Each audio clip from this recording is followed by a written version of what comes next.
Hey everybody, we're the Benchwarmers. I'm Jamie. I'm here with my co-host Gabe. Gabe, how you doing, buddy? It's been a couple of weeks. Yes, Whole family just got over COVID. What else is going on in the world? it's been a hard couple weeks for everybody. I don't know. We focused our last podcast on it. I don't think this is a place where anything is getting resolved or discussed that can't be discussed better elsewhere. But I don't know. I sort of feel of two minds about this. On the one hand, I feel like the world has come to a stop in many ways, and on the other hand, the world keeps going. Yes. So I think, look, if we are a small refuge for people, for our listeners, something to focus on that's not terrible right now, then I don't think that's the worst thing. So let's just get into it. We have some Jewish sports news, basketball season starting. We want to talk about that. We have an interview coming up at the end of on the second half of our episode with Gabrielle Starr. She's a baseball writer at Boston Herald, wrote a great piece about Kevin Youkilis that we'll talk to her about. But let's get into some Jewish sports news. There's still been plenty of stuff going on in the last few weeks. Absolutely. I want to start with my proposed solution to the Israeli-Palestinian conflict. All right. Which, as Jamie just said, is right on topic. And I was thinking about this the other day. I'm afraid to rewatch the movie because I think it's probably racist. But my mind keeps going back to the hacky sack competition and the classic film "You Don't Mess with the Zohan." Right. That is certainly not the answer. That if we could all just focus on hackying sack and dancing to disco music when times get tough, that's something we as a people all share. I remember watching most of that movie, I guess, at some point, and I think I remember at the time feeling like it didn't hold up. This was about 15 years ago. I think I don't even know. I think Sandler has said he's never been to Israel. It's not but I don't know who that portrayal was informed by, but it was very I think he was every Israeli person I've ever met. I think it was I watched Ali G and I want to do more of that. Yeah. I want to do some more character work and this is a funny character I've come up with and here's a spin. Anyways, I don't think we're gonna resolve this one through a hacky sack competition between Adam Sandler and John Turturro. But disco breaks. Don't forget the disco breaks. With disco breaks. Anyway, there has been some. Yeah. So we talked to Gabrielle about Kevin Youkilis, obviously former Red Sox great and announcer or broadcaster for the Red Sox. Other Jewish sports. There's been some news in baseball. Craig Breslau just got appointed as the CBO, GM or something. Baseball officer, the CBO. Something. We talked about this with Gabrielle. In addition, what we think might be the first Jew-to-Jew managerial replacement in baseball history also happened this week. There was an interim manager, but let's, interim. It's fine. From Gabe Kapler to Bob Melvin in San Francisco. Yeah, that's right. Bob Melvin, who really is just he gets bad vibes somewhere and pieces out before the going gets tough. Really just shrewd, smart moves by him, leaving Oakland a couple years ago, but and leaving the Padres this year. He's going home. He's grew up in the Bay Area, went to Berkeley, came back to coach Oakland, spent a bit of time sort of in between in Phoenix, the other Southwestern Jewish Mecca, and is now now back in San Francisco with Jock Peterson. So hopefully the two of them can talk about Israel or talk about the team or some sort of Judaism together in a good way. Some other exciting news, a big mazel tov to newly crowned WNBA champion and sixth player of the year, sixth woman of the year, sixth person of the year. I'm not sure, I think there's a lot of different ways to describe it. Bench player of the year, I think we'll say, in the WNBA. Sixth player of the year. Player of the year. I think is the actual title, yeah. Alysha Clark, who, in addition to winning that award, just won the championship with the Las Vegas Aces. Congratulations. Huge victory for Alysha. She spends a lot of her time she spends her time actually in Israel during the offseason. She plays in Israel, is an Israeli citizen, with her mother is Jewish on her mother's side, embraced it. But yeah, she signed with the Aces, won her third ring, and got her sixth player of the year award. So mazel tov to Alysha. And a big contributor as well to the finals win. She had 10 points and 8 rebounds in their fifth game, the clinching fifth game. It's a big game. So congratulations to her. Yeah. I should mention as well, the World Series starting soon. Unfortunately, there are not going to be any Jewish players in the World Series this year. I tweeted out earlier today that this is the first World Series since 2015 that there won't be a Jewish player, or at least someone of Jewish origin, which is quite a good run. I mean, I'm gonna go out on a limb here and say that's the longest streak in baseball history. Feel free to fact check me on that, anyone who wants to, but I'm pretty sure that's true. It's 7 straight World Series. Totally. That's very big. And obviously, as we all know, the 2015 World Series didn't actually take place. Because if it did, then the Blue Jays obviously would have beat the Kansas City Royals and made it. Yeah, which were pretty Jewish. Anyways, generally speaking, but I did want to say, I just did want to say that Ian Kinsler, who has very Jewish, who has served as the manager for Team Israel, threw out the first pitch in a Team Israel jersey during one of the ALCS games between the Rangers and the Houston Astros, and he is working for the Rangers. His title is Special Assistant to General Manager, which is a real Costanza title. I don't think they task Ian Kinsler with booking them at the Ramada Inn in Cleveland, but he's a special assistant, and he threw out the first pitch in the Team Israel jersey. I think it was a real moment of nachas for Jewish baseball fans. Nachas and a lot of pride. We going English for both him and everyone. Rangers legend Ian Kinsler and Team Israel manager. It's really a time he stepped up as the community. Part of the community coming together, seeing our leaders. You see somebody like Alex Bregman drawing the Magen David on his hat, continuing to do it. We talked to Gabrielle about the video that all the Jewish baseball players made, sort of spearheaded by Uke and including Bregman. Former guest on this podcast, Spencer Horwitz as well. There's a lot of guys who made that, and Kinsler's a big leader in that group. Traditionally, we like to talk about are any of the owners of any of the teams, Jewish. Sometimes we get some Jewish owners. Sure. Unfortunately, there's 2 Texas oil men, Ray Davis and I don't remember the other guy's name. Oh, Ray Davis and Bob Simpson, who are currently the owners of the Texas Rangers. They did buy it from a man named Chuck Greenberg, a Pittsburgh Jewish player. Yep. As well, the president is a guy named Neil Liebman. I can't find out a lot about Neil, but he seems to be Jewish. Could be Dallas Jew, and then the owner of the Arizona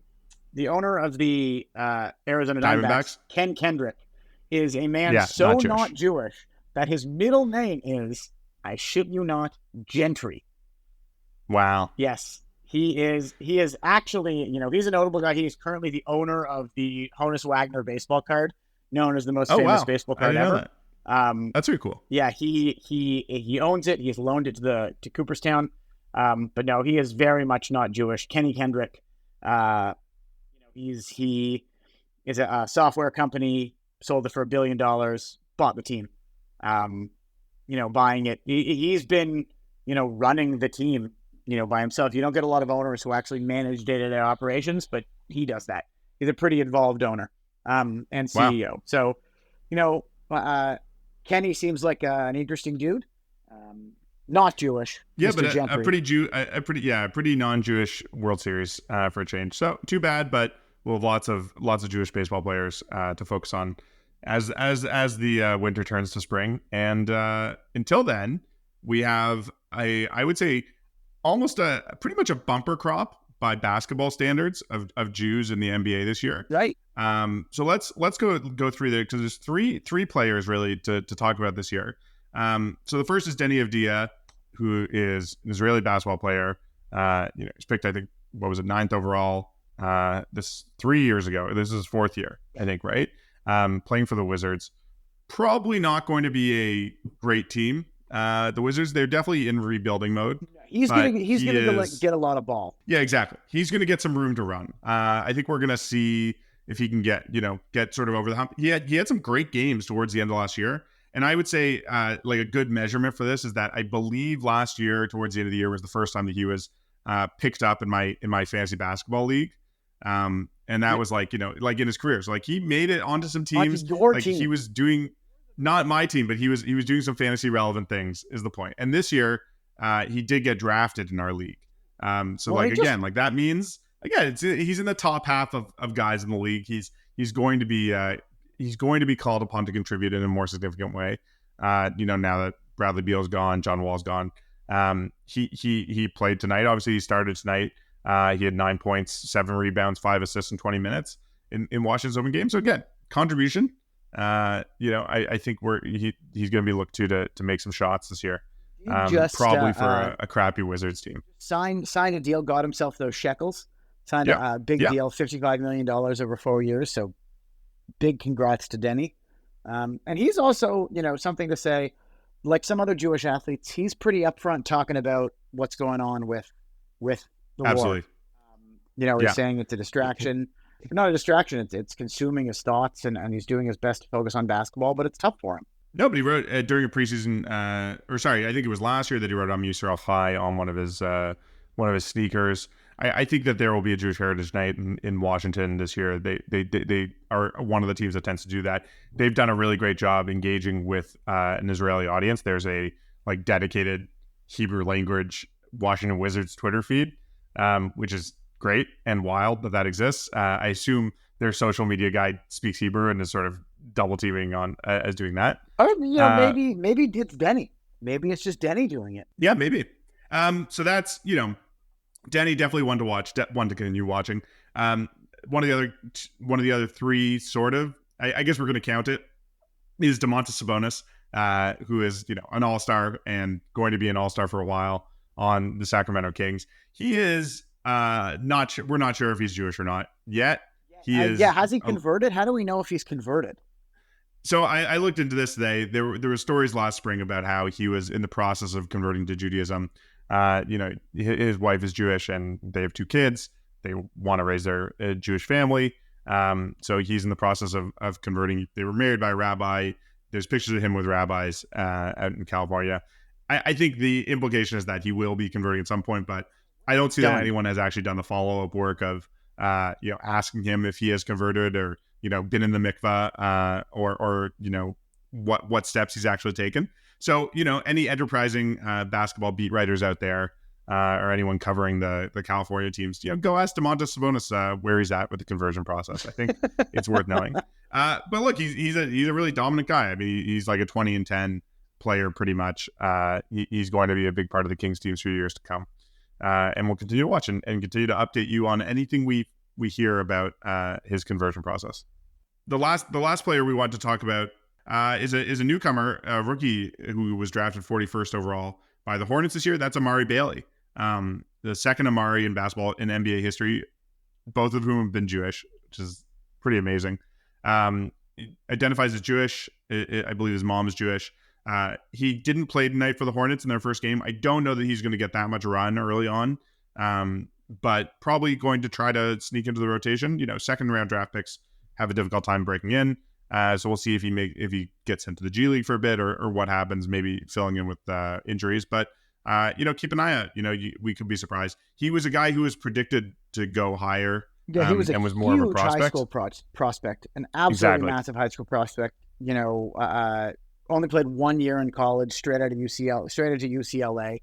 And had a decent season, but not sort of what people were expecting. And that's the sort of crazy thing that it's like this kid's 19 years old. Like, I don't think anyone can truly predict how they're going to develop or how they're going to turn out. So keep an eye on Amari Bailey. I think he could surprise people. He has a lot of talent and a lot of skill, and we'll see how he does with Charlotte this year. Absolutely. So let's talk about our interview with Gabrielle Starr. She's a writer reporter for the Boston Herald, covering the Red Sox. We had a great conversation about Jewish players, about Judaism in Boston, a lot of Jewish geography. We had her wade into the bagel debate, in addition to sort of the difficulties of being a coffee addict in the world of rising prices with Dunkin' Donuts. I don't know if that'll make the edit, but it was a great conversation hearing about her relationship with Ty Kelly, a lot of guys from Team Israel that we've talked to, and that sort of we know as being part of the scene as well. So happy to have her on the show. Yeah, let's move to our interview with Gabrielle Starr. Well, thanks for joining us. Tonight we're joined by Gabrielle Starr, Red Sox reporter for the Boston Herald. Gabrielle, how are you? Thank you guys so much for having me. I'm pretty good, all things considered. It's been a heavy 2 weeks. Yeah, right? It feels weird to focus on sports, talk about sports, but I feel like for those of us who for whom it's our beat, you obviously, you're a professional sports writer, covering the Red Sox, covering other things sports related. There's no pause from, being able to, having to do your job. It's just like all this other stuff is being dumped on top of it. I think that's the way most people feel right now. I'm sure it's the same. I'm sure it's the same for you. Yeah, definitely. And the weird thing is that sometimes I have moments where I'm kind of like, I'm relieved to have distraction. And then other Sure. times, as grateful as I am for my career and my job, part of me is like, this is just so crazy that I'm writing about baseball when so many more important things are happening in the world. Sure. There's really no way to say that makes it sound like I am grateful No, for no. my job. I think it's a difficult thing to to deal with or to figure out the find your path within that. And one of the reasons we wanted to speak to you is because last week we sort of profiled the different responses that Jewish athletes had made since the attacks 2.5 weeks ago now. And you spoke to one of the great Jewish baseball players of all time, Kevin Youkilis, to talk to him about his sort of more vocal approach to his Jewish identity since the attacks and talking about that. So how did you reach out to Kevin? Did he reach out to you in terms of wanting to talk about this? So the funny thing about the Kevin Youkilis thing is that I was actually one of the kids at the synagogue that I mentioned in the article that I published for the Boston Herald. When I was about 9 or 10 years old, in the mid-2000s, Dr. Charles Steinberg, who is currently the president of the AAA affiliate Worcester Red Sox and was at the time an executive vice president at the Red Sox and has been with the organization for most of the last 2 decades in some capacity on and off, and also was with other organizations, including the Dodgers. He is a member of my synagogue, and he brought Kevin Youkilis and Gabe Kapler to Shul for one of the high holidays. And these are 2 enormous, muscular, tall athletes.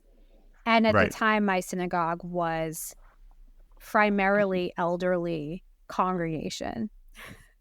As opposed to all of the young, fresh. Right, exactly. But like in particular, this is a very long-standing congregation in Boston, and it happened to be a turnover of, it was a primarily elderly congregation. So you have these 2 guys trying to blend in. They're wearing the synagogue prayer shawls, the talitot, that barely stretch across their shoulders. And they're just trying so hard to blend in. And so when Yuke became a full-fledged member of the Red Sox broadcasts, and I ran into him for the first time before the season started, I talked to him about it. And then we started talking about, our favorite like kosher style, but not kosher, deli in Brookline, Zoftig's, and just Jewish stuff in Boston. And I had told him that I was one of those kids. And he was, he's, like I said, in the article, he's a guy that doesn't like the spotlight. Right. But I follow him on Instagram, and when all this started, he was posting a lot of stuff. And so I kind of, was just writing back and forth with him, just talking about how crazy all of this is, talking about how terrible it is. And I kind of had it in my head at the beginning that I wanted to interview Jewish current and former baseball players from around the league. But I also really wanted to respect people's space. And a lot of those people either live in Israel part-time or full-time or have Israeli relatives, as I do. And I just kind of felt like Youkilis and I had already been talking about this. He was down to talk about it. So I decided that it was a fitting thing to just make it a one-on-one thing and kind of let other people have space. And I left it open that if they wanted to, moving forward, then we would do something else that was more of a kind of group thing. So I asked him if we could talk for about 10 minutes, and we ended up talking for over 70 minutes, just sharing our heritages and talking about our growing up. He was like telling me about his Haftorah portion, which was really long. My Haftorah portion was really short, but my actual Torah portion was really long because I had a double portion. So it was like, it was like all of the sad stuff, but also all of the really fun, random, silly, kind of weird stuff that comes with just sharing your Jewish life with somebody. Yeah, so sorry to interrupt, but now I'm curious, what were the portions? So he didn't actually tell me the name of his Haftorah portion, but my bat mitzvah portion, I was May 6, 2006. I had Achrei Mot Kedoshim, which is the longest possible double portion of like any possible combination. But my Haftorah was very short. So I think I read the first, second, and seventh aliyot, but I also taught my mother how to read Torah, so she read one of the aliyot, and the seventh aliyah was like 30 plus like lines. So it was just it was just ridiculous for a 12-year-old girl. So a lot of what the article was about was this idea of Youkilis wanting to be a more of a presence as a Jew, or stand out more as a Jew. And this is not, the first time we've heard this from people. Julian Edelman, who was probably the most prominent Jewish NFL player of the last little while, he made a big point of coming out and being very more openly Jewish, I guess is the best way to put it, after the Tree of Life pogrom. And I think it's, it's great that we're seeing this from Youkilis and other guys. Youkilis was on that the video that other baseball players participated in, wearing a jersey and a yarmulke in that video too. He actually was one of the guys he was one of the guys whose idea it was to actually do that. It was him and Nate Fish and somebody else who kind of decided to do that together. So not only was he in it, former guest Nate Fish has been on this podcast before. King of Jewish baseball, legendary Nate Fish.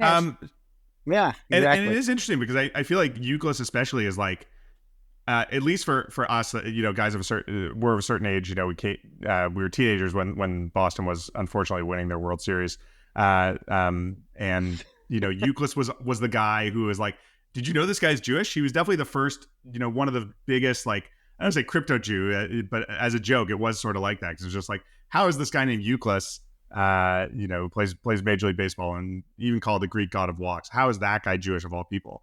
But I think as we've learned, especially with the Israel baseball teams over the last little while, that Jews come in all stripes and names, and the Ty Kellys of the world and what have you. Ty is actually a good friend of mine, so I used to drag him to yoga with me in LA when this was 2018, 19. We lived really close to each other in West Hollywood.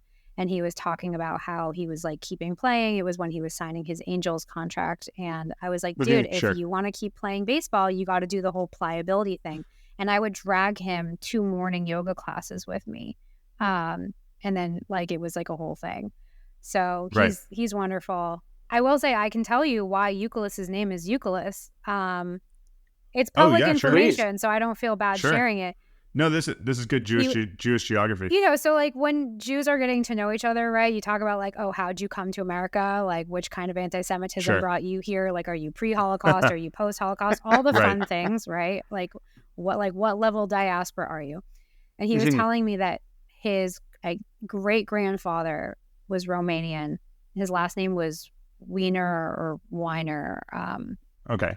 Yeah, pretty standard, Jewish name, yeah. And like many Jews, he was conscripted by the Cossacks, who were famously anti-Semitic. My great-grandmother, actually, who I am named for, was slapped in the face by a Cossack. And that was the thing that made my great-grandparents decide that it was finally time to leave. So he's conscripted. Also Romania? No, the Pale Love settlement. So, just all the different fun places for us to live. And Youkilis' great-grandfather gets conscripted. He doesn't want to go, so he flees to Greece. Then he gets homesick. He misses his family. He's like, I'm going to go back. But to avoid getting in trouble for, not going and everything, he changed his name to a Greek last name. And that's how he became Youkilis. I see. So there you go. There you go. Well, that is an interesting story, and I think I don't know, fitting with the theme of avoiding anti-Semitism. Yeah, right. These are pretty Jewish days in Boston baseball. You had an article as well, profiling or talking about Craig Breslow, who just became the grand poobah of Boston baseball. The CBO, we were discussing this off the air, that chief baseball officer. All these terms are very very transient these days. That is just sort of like, I don't know if someone's a GM or not. Like, they used to just have a GM. Like, there used to sometimes be like a president who was like in charge of like making sure that there were straws, or like making sure that like the seats were facing the right direction. But like, that was a different job. And now, so yes, he's chief baseball officer, and that just seems like this is just like LinkedIn speak for. Do we think it stands for? He's could the new it Red Sox possibly GM. stand for Craig Breslow officer? Just a thought. Imagine if there was a person whose job was Craig Breslow officer, and then their job was to be the office of Craig Breslow. Yes. Like if he has a personal assistant, his personal assistant would be like Craig Breslow officer, right? That's right. Or Both the like CBOs. CBA. The CBO, instead of like the collective CBO, bargaining agreement, you have the Craig Breslow agreement. Like, it writes, the infrastructure of the Red Sox and Major League Baseball teams in general is so interesting, especially because you're seeing so much of like these what seem to be top level executives just getting like superimposed and superseded by new people. Like Sam Fold gets, out hired by Dombrowski. Like Kim Ang, apparently the reason she decided not to pick up her side of her mutual option with the Marlins was because they apparently were going to hire somebody up on top of ahead of her, which is weird because I'm pretty sure, I don't remember, was her title GM or was her title president of baseball operations? I think she was president of baseball operations. And GM. I think she was GM, both. right. So then would the person who they hired ahead of her, they have been the chief baseball officer? Would they have come up with a new name? It's getting a little kind of like, obviously these people have very real complex jobs, but it sounds like you're just making up titles, inflation. Right? Yeah. And kind of there's like a bit of title inflation vanity that's going titles. on. Like, you're the Grand King Super Wizard of Baseball. High Priest. Right. Like, you're the High Priest. You're the what is it? The Kohen HaGadol or what? Kohen HaGadol of the Red Sox. Yeah, that's Craig Breslow now. King Herod of the Red Sox. God. So it's been a transition. I mean, there's been a lot of Jews involved in running the Red Sox from Theo Epstein. Third and then Yale Jeremy Vine. educated Jewish guy. I wanted to ask that. When did the Red Sox become sort of like a traditionally Jewish front office? There are a few teams, it seems, that have done that. But since Theo, it seems like there's been a pretty good run we've had as a people. Gabe, if you're not careful, you're going to make people find out we control the world. Right, or just the Red Sox. I mean, at least hide your space laser before you. Yeah, of course, right, of course. That's right. How do you think we got the jobs? I know. Well, you know what's it's hidden under the green monster. I'm gonna be look. There's no Gentiles listening to this podcast, so I'll just come out with it. Actually, if you guys need the space laser, each of the foul poles, the Fisk pole and the pesky pole, actually, the top of each of them is one of my lasers. Right. North, my lasers. I installed those. The upgrades they were doing during spring training, it was actually a front for me sneaking in and installing my lasers. Yeah. When I went to Fenway last, I came across the single place to buy kosher food, which was a ready-made kosher hot dog vending machine. And in typical Jewish geography fashion, my sister was really good friends in high school with the daughter of the guy who owns those machines. That's wonderful. Phenomenal. Well, it scanned my face. Shout out Wayne. Yeah. So I guess that's just the new pipeline. Like, go to the Ivy Leagues and then instead of like Goldman Sachs or something like that, it's just Yale. Right. Yale to the Red Sox. That's the new pipeline. Craig. It's funny. I guess Ryan Lavarnway is next. Ryan came on my podcast years ago. He is great. He's a wonderful guy. It's funny because I actually got a message the other day that was like, this is how I know Jews control the world, because Gabe Kapler and Craig Breslow are getting interviewed for Chaim Bloom's old job. And I was like, so to be clear, the non-Jewish principal owner of the team who decides, mi yichya and mi yamut, the non-Jewish John Henry right. isn't in control, and the Right, Jewish he's guy giving they control to fired the and the Jews. 2 Jewish guys they're interviewed, none of whom have any say in the situation. Somehow they're controlling the Look, situation. the answer Yeah. to that is that no matter what happens, even if you're talking about 2 Jews after all who just got fired from their prominent jobs, Yes. maybe undeservedly, I would think probably for both of them, at least arguably. And yet, despite them getting fired, it's like no, but they're really in control of things. Yeah. What's the vibe? How are people feeling about Breslow? He's not coming in from. He pitched in Boston years ago, I guess, but He lives in Boston, actually. Oh, okay. He's been living in Newton. Shout out Jews again, because Newton's like I could have told you that. The nickname that we had, because I went to school K through 8 in Newton at Salman Schechter, we called it Jewton because everyone lived in Newton, except for me, actually, ironically, because I lived near Fenway and all my friends lived in Newton. And on Shabbat, my family was Shomer Shabbos. So I couldn't go and have play dates unless my friends came to me because we didn't drive. Right. So, but then you could go to a ball game if you could jump a turnstile. Yeah, exactly. So anyway, the vibe is interesting because Brookline or West Roxbury? Brookline, Coolidge Corner. That's the other. Yes, we have many friends and family in the Brookline, Roxbury area, as you mentioned, close to Fenway Park. There's your Jewish geography. Gabe, I'm so impressed because you know what? Like, a lot of people are like, well, where do you live close to Fenway? Like, Needham? And I'm like, you don't know where Needham is, do you? I live in Lexington. No. The joke that, my dad's like lifelong best friend has lived in Brookline forever, and his joke is you should park at his house and walk to the Red Sox game. That's what we did. We grew up walking to and from Fenway. I could hear Fenway concerts from my bedroom window, and in the summers, I would just have the window open. But yes, Craig Breslow has been actually working remotely part of the time in his time with the Cubs and living in Newton, Massachusetts. So ironically, his commute's actually about to get worse. Not better, because he's about to be stuck in Boston traffic. Right. Yeah.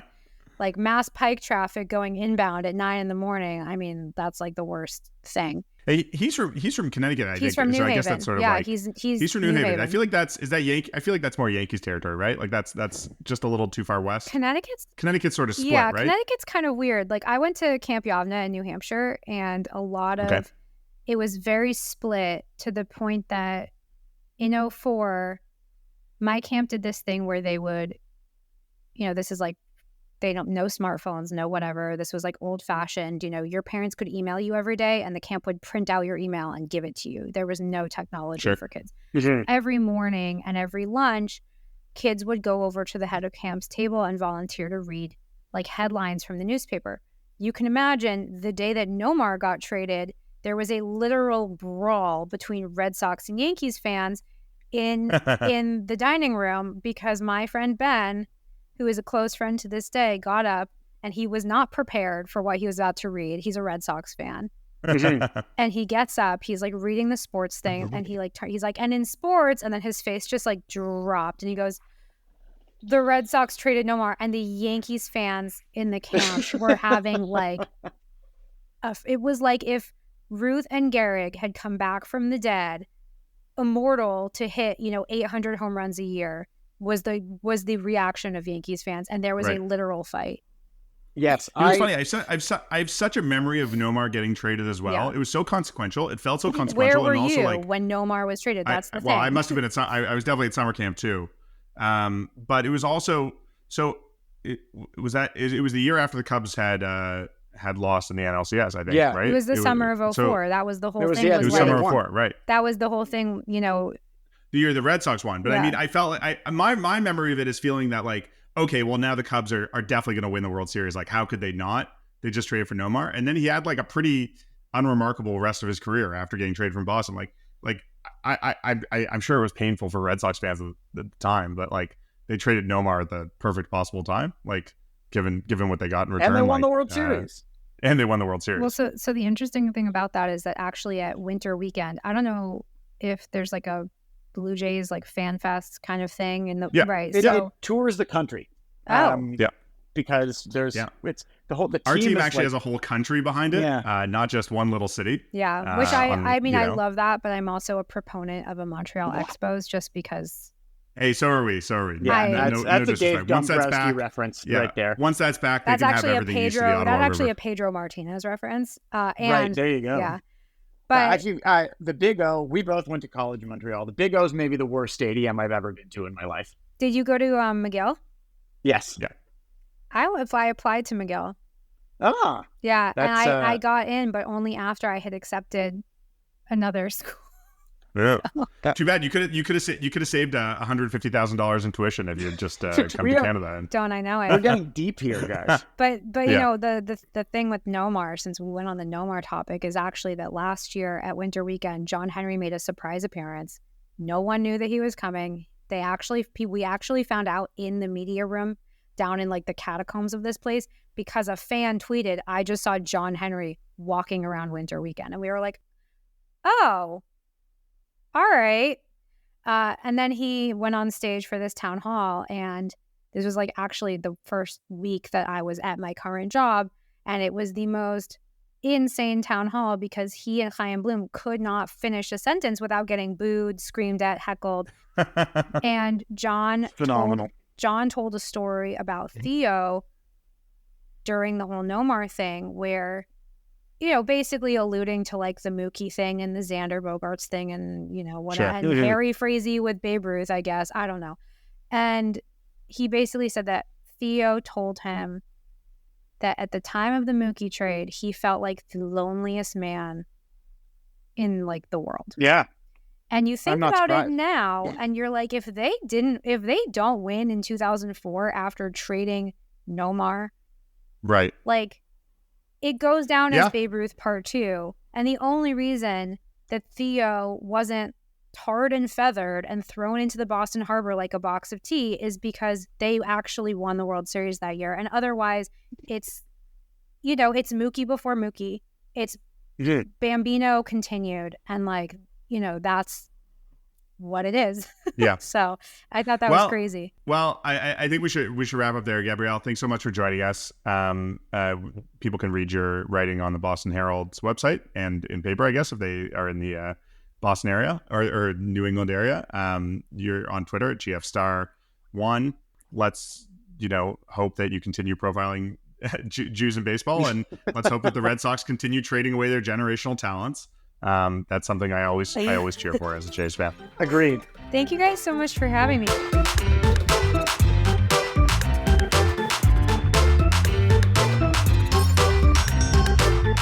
Well, thanks again to Gabrielle for joining us.